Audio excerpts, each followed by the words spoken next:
So Louis, what in an ad would influence you to buy a product or service, in the advertising itself or shop at a particular store? What are you? I think most ads have all kinds of different levels of appeal, but for me, I like the informational ad, those kind of ads that will allow you to make a judgment based upon some sort of comparison, or they produce data, that will prove to you, that this product is better than others.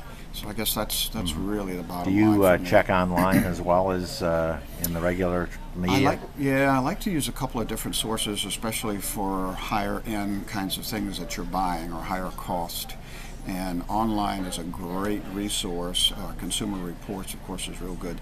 But I like to I'll go to sellers like Amazon, and they'll always have people who have owned it, and they'll respond to their experience with that particular product. And that's usually a really good resource. Let's say you're going to buy a flat screen television. What would be the procedure that you would Well, I through? think the process for me would be probably to take a look at Consumer Reports. I always look at the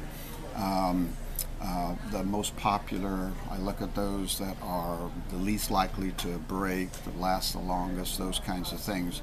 And you kind of narrow it down to a couple of different manufacturers, and then of course you find that those manufacturers are the same manufacturers, there's different brand names. But I think after doing a lot of that, then I go online and I'll check further, and again I look at what other people's experience has been, and there's a couple of sites, plus the manufacturer site as well.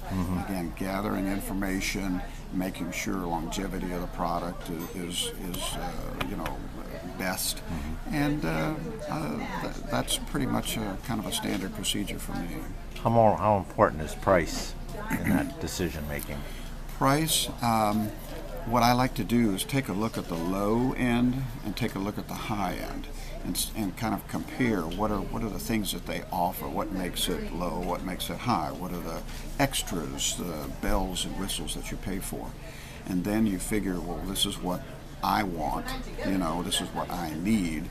And then of course you look at, well, what can you afford, when you try to, usually I end up in that mid-price range. So it's not purely driven by price? No, definitely not. What aspects of a particular brand or of a store do you look for that keeps your loyalty, keeps you coming back? I think loyalty also is related to trust.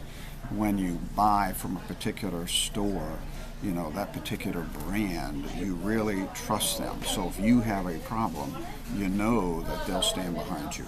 And even if the problem is beyond, we'll say, the guaranteed 1-year warranty or whatever, you can still go back to them, and they'll still work with you and trying to get you to where you need to be.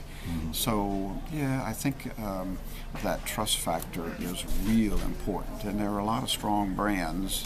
That's what that's what they depend on. That's part of that loop.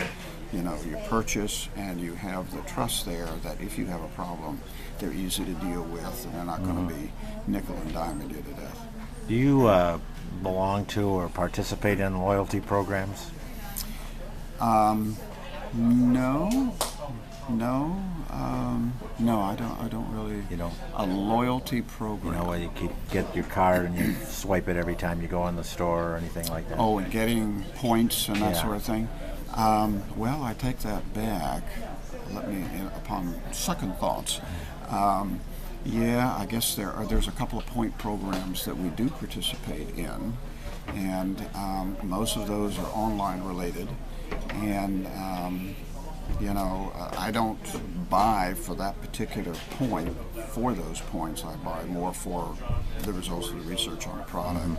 But that's a nice bonus. Good. Very good.